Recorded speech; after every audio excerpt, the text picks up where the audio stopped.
겠습니다. 요한복음 9장 5절 말씀입니다.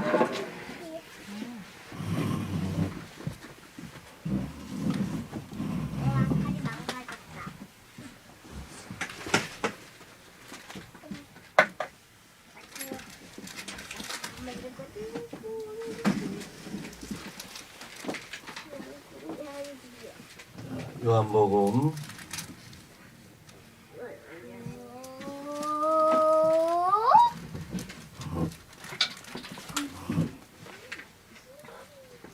요한복음 9장 5절 말씀 짧기 때문에 함께 한 목소리 읽겠습니다. 시작. 내가 세상에 있는 동안에는 세상의 빛이로다. 한 번 더 시작. 내가 세상에 있는 동안에는 세상의 빛이로다. 아멘. 해주시기 바랍니다.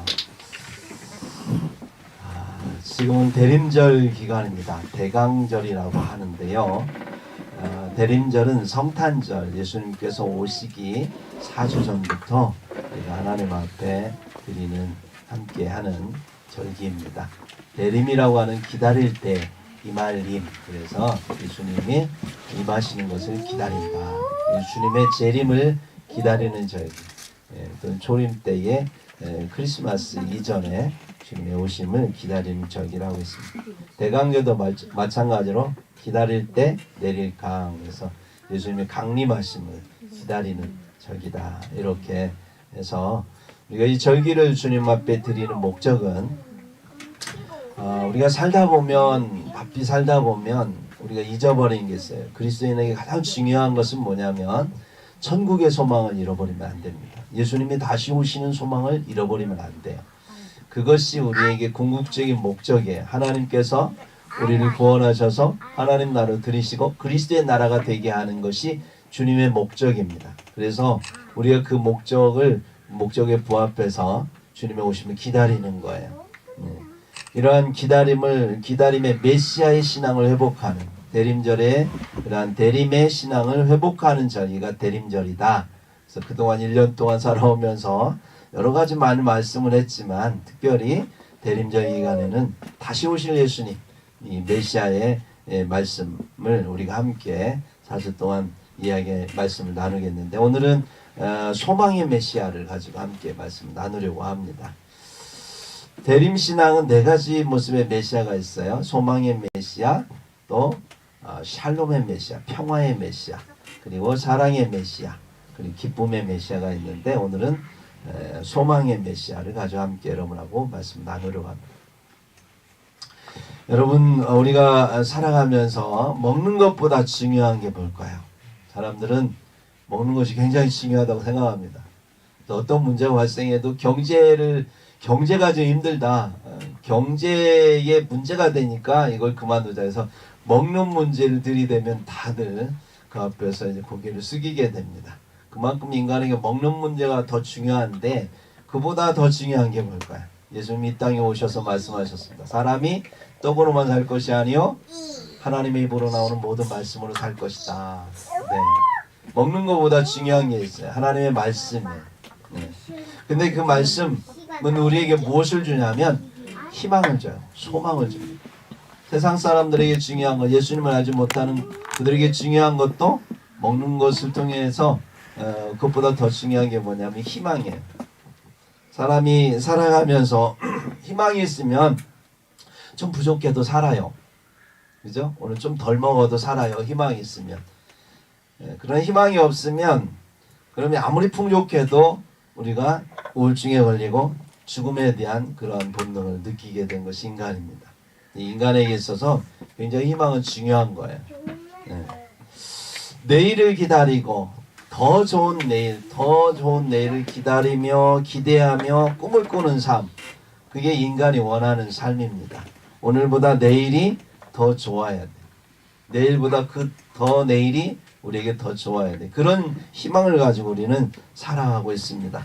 그런 확신이 들면 우리는 어떤 고난이 와도 그 고난을 즐겁게 오히려 버틸 수가 있습니다. 더 좋은 내일이 내게 있을 거라는 희망이 있으면 그 모든 것을 즐길 수 있는 마음도 우리에게 넘쳐납니다. 그러나 내일이 없을 거다라고 하는 절망적인 생각이 들면 우리는 이 세상에서 나 자신을 삭제하고 싶은 생각이 막 들게 됩니다. 내일이란 우리에게 희망이죠. 내일이 쌓이고 쌓이면 그러면 목표하는 내일이 우리에게 옵니다. 궁극적인 내일이 우리에게 와요. 그것을 뭐라고 하냐면 미래라고 합니다. 그래서 미래가 우리 그리스도인에게 있어서는 희망이라고보다는 미래는 소망입니다. 여러분, 희망과 소망이 같은 말일까요? 다른 말일까요? 다른 말입니다. 희망은요, 바랄 망이에요. 바라고 바라는 거. 그러니까 내일이 좋을 것이다라고 막연히 바라는 거예요. 그것이 바로 희망이에요. 소망이란 뭐냐? 바소, 어떤 장소, 어떤 장소소 그러기도 하고 바소, 그다음에 바랄 망 그렇습니다. 어떤 이 소망이라고 하는 것은 궁극적인 어떤 장소 또는 어떤 것을 확신하며 바라는 것을 소망이라고 말해요. 따라서 그리스도인들은 희망하는 삶이 아니라 소망하는 삶이에요. 예, 여러분이 웃어주시니까 너무 감사합니다. 무섭게 저를 쳐다보시면 제가 설교하는데 무서워요. 네, 웃어주시니까 좀 제가 릴렉스가 되네요. 예. 그리스도인은 내일을 소망하는 삶이에요. 천국, 내일의 궁극적인 내일은 천국이잖아요, 우리에게.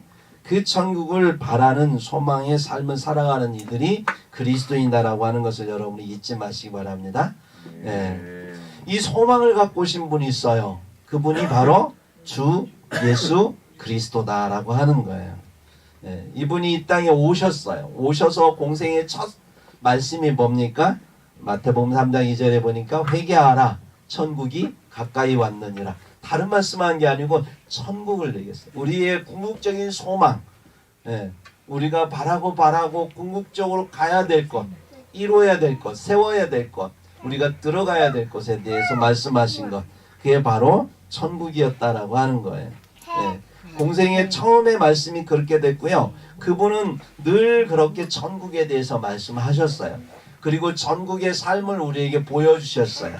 그래서 많은 사람들이 아픈 사람에게 주님께서는 천국에서는 그 아픈 사람 다 나을 거라는 거예요. 예수님을 통하여서 낫게 하셨어요. 죽은 자가 부활해서 영원히 살 거라고 죽은 자를 다시 살리시는 생명의 주로서 소망의 주로서 보여주셨어요. 그분은 그렇게 살아가셨습니다. 주님은 가실 때도 우리에게 말씀하십니다. 무슨 얘기하고 가셨습니까? 요한복음 14장 1절 3절 보니까 너희는 마음에 근심하지 말라. 예수님 가신다고 하니까 사람들이 근심했나 봅니다. 하나님을 믿으니 또 나를 믿으라. 제발 나를 좀 신뢰해라. 내가 하는 말을 잘 들어라. 그런 하신 말씀. 내 아버지 집에 거할 곳이 많도다. 그렇지 않으면 너에게 일렀으리라. 내가 너희를 위하여 처소를 예배하러 가는. 나 지금 그냥 가는 게 아니고 너희가 거할 처소를 예배하러 가는 거야 라고 주님 말씀하셨어요. 가서 너희를 위하여 처소를 예비하면 내가 다시 와서 너희를 내게로 영접하여 나 있는 곳에 너희도 있게 하리라. 이 소망의 말씀을 우리에게 주고 가신 거예요. 주님이 다시 오시겠답니다. 처소를 다 예비하면, 우리가 있을 곳이 다 예비되면 주님 다시 오셔서 주님이 계시는 그곳에 우리도 함께 있을 거라고 천국의 소망을 우리에게 말씀하셨어요. 이게 우리 주님께서 이 땅 가운데 우리에게 말씀하셨던 주요 제목입니다. 여러분의 마음속에 그 예수님이 하시고자 하는 말씀, 이 천국에 대한 소망이 있습니까? 여러분 절대로 잊어버리면 안 돼요. 어떤 상황이 돼도 그 잃어버리면 안 돼요. 왜냐하면 우리가 이렇게 살아가다 보면 가난하게 살 수도 있어요. 힘들게 살 수도 있어요. 때로는 있죠. 우크라이나처럼 전쟁에 휘말릴 수도 있어요. 그렇지만 이 믿는 사람에게 천국의 소망을 가지면 죽으나 사나 예수를 위해 살 수 있습니다. 죽으나 사나 우리는 기뻐할 수 있습니다. 왜냐하면 그 소망은요 죽음도 이기지 못하기 때문에 그렇습니다.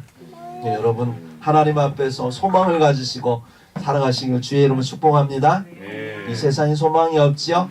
여러분 이 세상을 살아가면서 내일이 있습니까?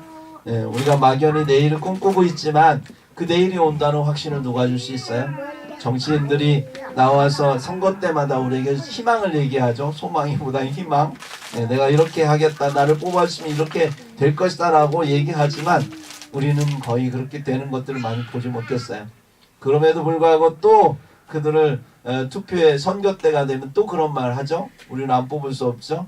그래도 신락 같은 희망을 가지고 하지만 여전히 우리는 속으면서도 여전히 뽑습니다. 왜냐하면 우리는 내일을 소망하기 때문에, 희망하기 때문에 그렇습니다. 우리가 그 희망을 잃어버리면 우리는 우리의 삶 자체의 존재의식을 잃어버리기 때문에 희망에 대해서, 소망에 대해서 우리는 갈망하고 있다는 사실이죠. 오늘날 뉴스를 들어보면 여러분 정말로 절망 가운데 우리의 마음이 참 답답해 오는 것을 볼 수가 있어요. 네. 요즘에 전염병이 퍼지죠. 전쟁이 일어나서 지금 계속 진행 중이죠. 여기저기 지진이 일어나고 있고 홍수, 가뭄 소식 들리죠. 정치, 경제, 사회, 문화 돌아가는 거 보세요. 어느 것 하나 하나님의 말씀 앞에서 정말로 완전히 하나님을 배격하는 쪽으로 세상이 돌아가고 있죠. 사람보다는 물질 중심의 세계로 되어가고 있는 모습. 인권 얘기하는데 오히려 인권이 짓밟히는 세상이 지금 우리들 앞에 펼쳐지고 있는 것을 볼 수가 있습니다. 우리나라는 가진 게 하나도 없어요. 가진 거라고는 인구밖에 없어요. 다음 세대밖에 없어요. 그래서 우리는 걱정하고 있는 거예요. 얼마 전에 여러분 군위초등학교라고 하는 곳에 뉴스가 하나 떴던 거 기억하시나요? 초등학교 3학년짜리 10살 먹은 사람 아이입니다. 인생을 10년 살았어요. 10년 살았으면 무슨 인생에 대해서 얼마나 알겠어요. 여전히 배워야 됩니다. 선생님께 배워야 되고 부모님께 배워야 되고 선배들한테 배워야 되고 배우기 위해서 겸손해야 되고 그리고 무슨 얘기를 하면 들어야 되고 그래서 열심히 미래를 살아갈 준비를 해야 될 그 나이에 10살짜리가 훈계한다고 선생님, 담임선생님의 뺨을 때렸다는 거예요. 이 정도 됐으면 세상이 어느 정도 지금 뒤집어지고 있는지 아시죠? 우리의 미래가 걱정되는 것은 물질이 없어서 걱정이 아닙니다. 힘이 없어서 걱정이 아닙니다. 다음 세대가 정신을 차리고 정말로 똑바로 자라나야 되는데 그 아이들이 똑바로 자라나기 위해서는 우리 어른들의 이야기를 들어야 돼. 인생의 선배들의 이야기를 듣고 그 충고에 그 훈계에 마음을 다해서 따르면서 준비해야 될 이 아이들이 그것을 거부하고 살아갑니다. 오히려 훈계하는 것이 기분 나쁘다고 윗사람을 갖다 때리는 이러한 시대, 우리는 지금 이 시대를 걱정하고 있다는 사실이죠.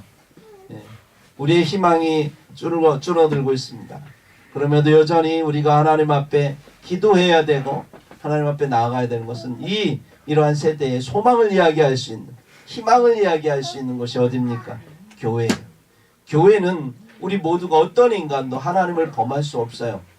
하나님을 인정하게 되면 그 하나님을 인정하는 가운데 모든 질서는 바로 세워지는 거예요. 지금 세상이 이렇게 뒤집어지고 막 완전히 이렇게 세상이 망가진 것은 하나님을 인정하지 않으니까.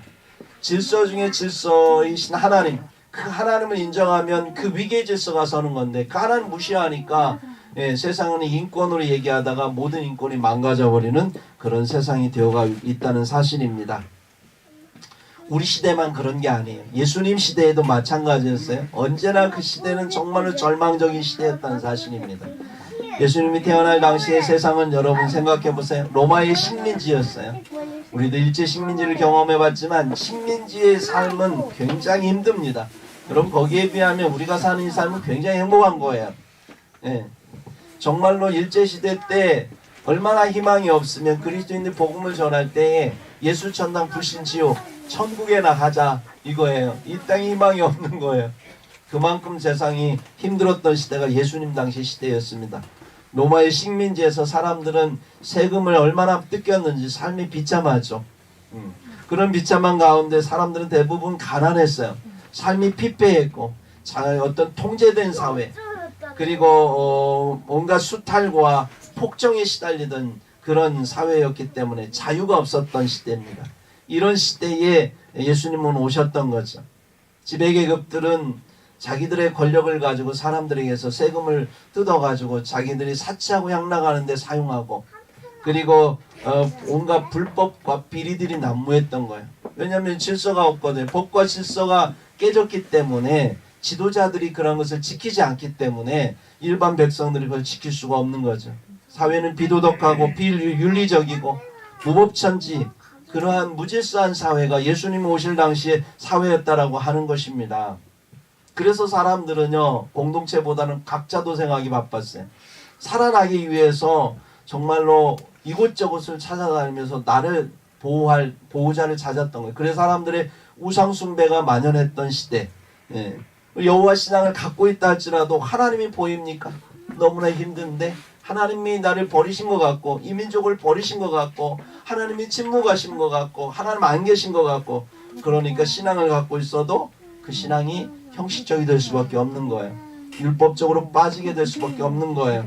겨우 나 자신 하나의 신앙 하나 명맥 이어갈 수밖에 없는 소망이 없는 시대, 그게 바로 예수님이 오셨던 그 시대라고 하는 것입니다. 그때에 예수님이 이 땅에 오셔서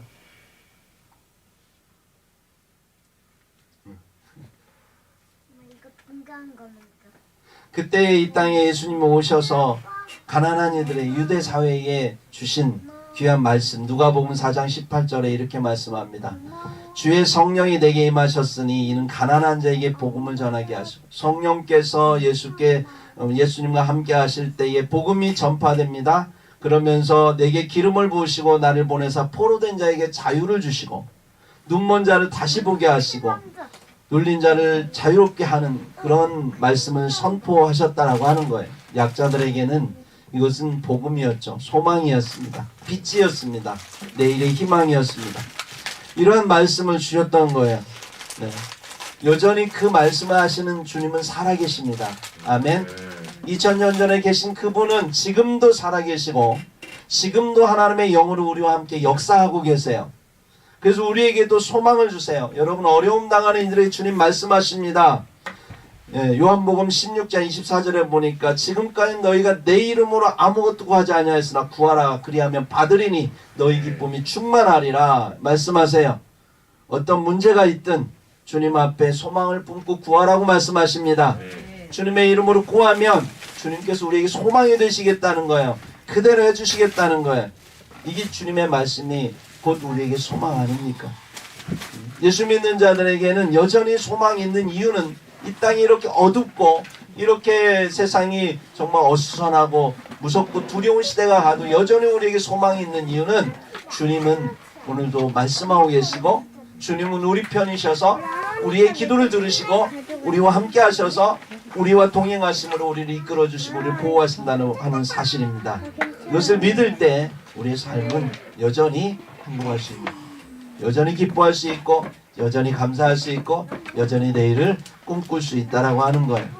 심지어 죽음 앞에 이른 이들에게도 주님은 우리에게 소망이 되십니다.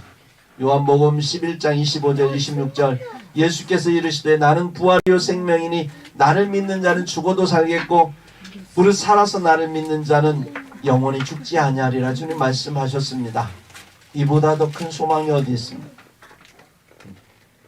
이 말씀을 우리에게 주셨어요. 이 말씀을 당당하게 하실 수 있는 분은 예수님밖에 없어요. 왜냐하면 그분은 죽었다 살아났기 때문에 그렇습니다.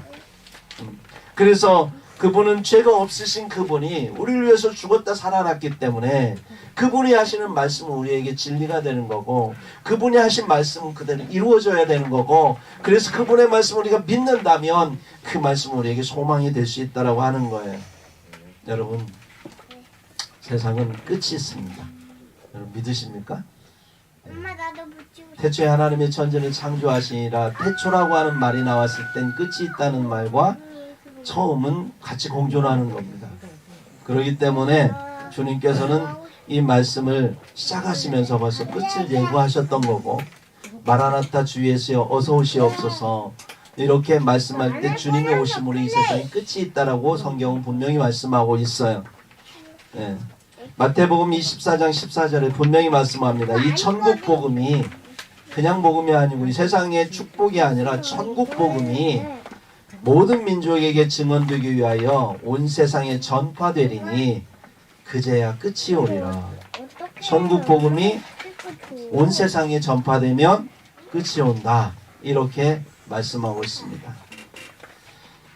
이 끝이 올 때 되면 나타나는 현상에 대해서 분명히 주님께서 우리에게 마태복음 24장 3절에서 13절에 말씀하셨어요. 그때 어떤 일이 일어나느냐 보니까 예수께서 감람산 위에 앉으셔가지고 말씀합니다. 제자들이 와서 묻습니다. 주님께서 임하실 때와 세상 끝에는 무슨 징조가 있겠습니까? 라고 물었을 때에 예수께서 대답하십니다. 첫 번째로 말씀하신 게 너희가 사람의 미혹을 받지 않도록 주의하라. 이렇게 말씀합니다. 사람의 미혹이 있을 거라는 거예요. 내가 예수다 하면서 많은 사람들이 사람들을 미혹할 거라는 거예요. 많은 사람이 내 이름으로 와서 이르되 나는 그리스도라 하여 많은 사람을 미혹하리라. 지금 우리 사회 그렇죠? 전 세계적으로도 그렇습니다. 얼마나 많은 이단들, 사이비들이 사람들의 마음을 빼앗아 가려고 애쓰는지 모릅니다.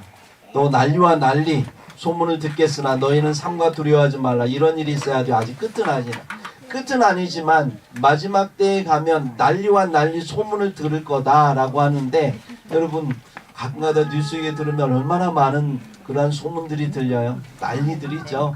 그래서 세상이 온갖 테러와 또한 여러 가지 어떤 일들이 많이 일어나는 것을 들을 때에 정말 마음에 쫄리는 일들이 많이 일어나는 거 볼 수 있어요. 민족이 민족을, 나라가 나라를 대적하여 일어나는 일들이 있다고 합니다. 요즘에 지금 세계가 다시 신냉전 시대로 가고 있다라고 얘기를 합니다. 조금 해빙 모드의 어떤 시대가 와서 중국과 러시아, 그동안 공산주의를 지향했던 나라들이 그 공산주의를 포기하는 듯 그렇게 보였고, 그래서 함께 세계와 함께 하는 듯 했는데 힘이 생기니까 이빨을 드러내기 시작했어요. 그래서 지금 발톱을 드러내고 이 러시아가 우크라이나를 쳤습니다. 이것이 지금 전쟁이 1년이 지금 가까이 오고 있는데, 그래서 지금 우리나라 방산이 대박 났죠. 왜 대박 났느냐? 지금 동유럽에서 난리가 났어요. 이제 우리 차례 아닌가? 헝가리에서도 난리 났고 그 주변 나라들이 난리 나서 지금 무기를 사야 되는데, 이 무기를 빠르게 배송해 줄 나라가 대한민국밖에 없어요. 그동안 계속 전쟁 준비해왔기 때문에. 그래서 지금 대한민국 방산이 굉장히 지금 호기예요. 그러나 우리가 좋아할 때만은 아니에요. 이것은 전쟁 준비를 하겠다는 거예요. 평화가 지금 깨져가고 있는 그런 상황에 놓이고 있다는 거예요. 그래서 유럽이 지금 많은 나라들이 군비를 지금 확장하고 있습니다. 그래서 지금 많은 나라들이 이제는 살아야 되겠다라고 무기를 사들이고 있는 거예요. 이 유럽만 그러지 않습니다. 지금 아프리카, 중동 다 지금 그렇게 하고 있어요. 이집트 같은 나라에서도 지금 우리나라 와서 FA50인가 비행기를 100대를 사고 막 이래요. 한두 대도 아니고 100대. 거기다가 또 공장 세워달랍니다. 그래서 자기들이 거기에서 아프리카에 수출하겠대요. 그래서 로열티 주겠답니다. 그래서 아프리카 또 무장하는 거예요. 유럽 무장하고 있어요. 중동 무장하고 있어요. 그럼 아시아는 조용할까요? 역극동아시아는 지금 일본이 굉장히 군비를 지금 확장하고 있어요. 25만밖에 안 되는 자위대지만, 그러나 그들은 굉장히 첨단 무기로 좀 준비하고 있고, 중국과 좀 러시아는 동해에서 전쟁 준비를 하기 위해서 같이 합동훈련하고 있어요. 우리나라 동해상에서. 지금 대만의 문제도 지금 대만 문제가 지금 언제 터질지 모르는 상황이에요. 2027년 내에 전쟁이 일어날지 모른다, 이런 얘기들이 오고 가고 있어요. 여러분, 제가 지금 거짓말하는 게 아니라 뉴스 다 들어보세요. 그런 이야기들이 우리에게 소설 들리고 있고, 그래서 세계에 그동안에 미국을 중심으로 해서 질서가 잡혀왔던 이 세계 질서가 다시 재편되기 위해서 여기저기서 지금 균열이 일어나고 있는 거 여러분 보시지 않습니까? 한반도에 누군가가 전쟁을 맘만 먹으면, 북한의 김정은이 맘만 먹고 한번 뭔가 움직임만 있으면 미국은 언제든지 그들을 칠 준비를 하고 있습니다. 우리의 의지와 상관없이 전쟁이 일어날 수도 있어요. 예전에는 전쟁하려고 하면 우리가 막았습니다. 그래도 됐어요. 핵이 없을 때에는. 그런데 이제는 전쟁하려고 맘먹으면 미국의 의지만 있으면 전쟁은 언제든지 일어날 수 있어요.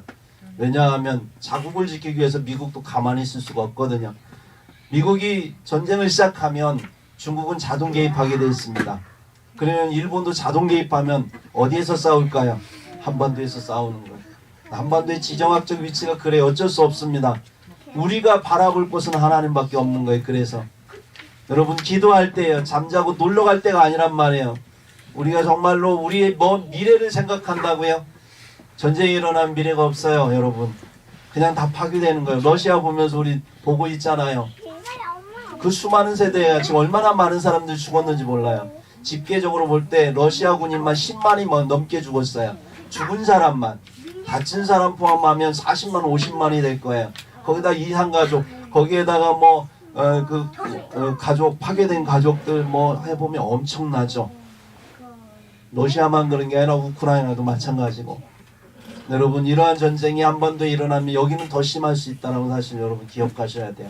우리가 의지할 수 있는 건 하나님밖에 없어요.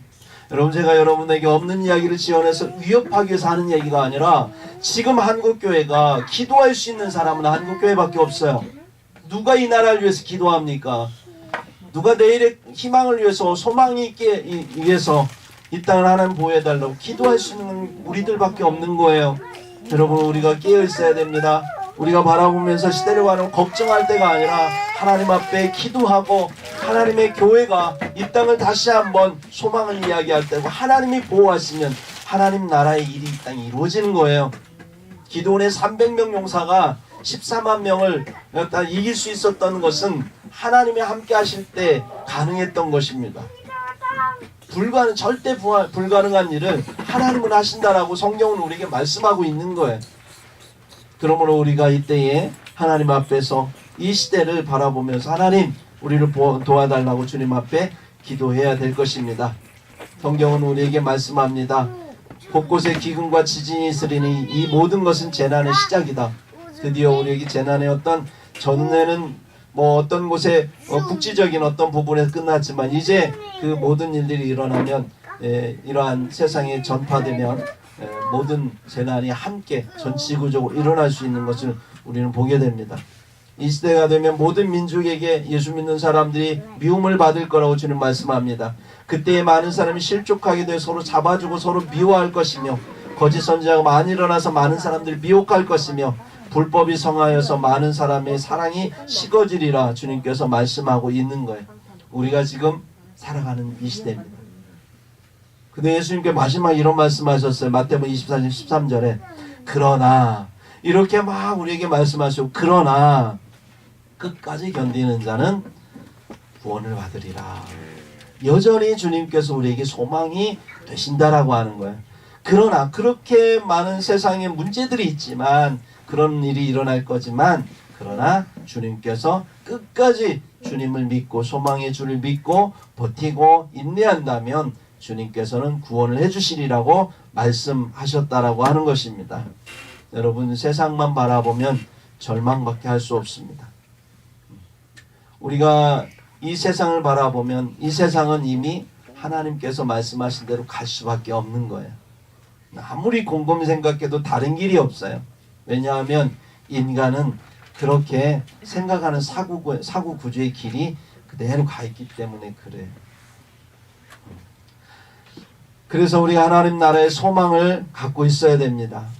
그 소망은 뭐냐면 대림의 신앙을 다시 회복하는 거예요.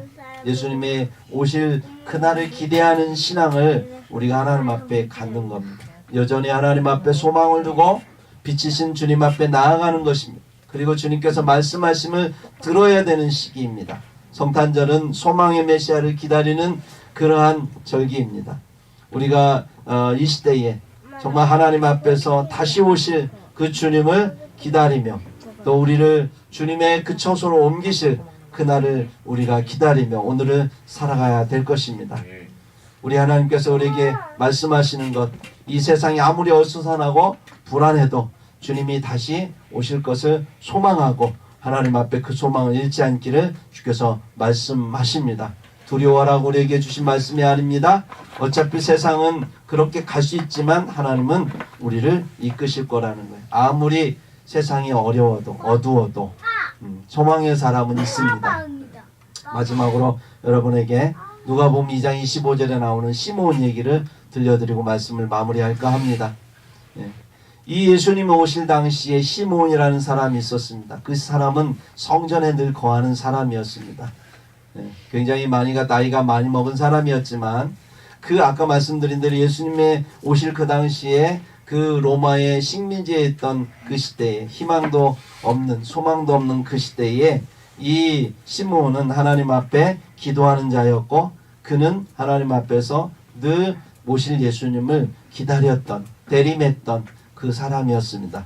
그때 예수님께서 그분에게 오셨죠. 아기 예수로 오셨습니다. 그리고 성령께서 그에게 역사하셔서 그로 하여금 아기 예수를 만나게 하셨죠. 그때 그가 고백한 것이 뭐냐면 누가복음 29장 32절입니다. 누가복음 2장 29절 32절. 주제여 이제는 말씀하신 대로 종을 평안히 놓아주시는도다. 내 눈이 주의 구원을 보았사오니 이는 만민 앞에 예비하신 것이요 이방을 비추는 빛이요 주의 백성 이스라엘의 영광이니이다. 이렇게 말씀을 했습니다. 예수를 믿는 사람, 이 시대에 소망을 이야기할 수 있는 사람입니다. 예수 믿는 사람이 이 시대에 희망을 얘기할 수 있는 사람입니다. 왜냐하면 우리는 다시 오실 예수님을 소망하기 때문에 그렇습니다.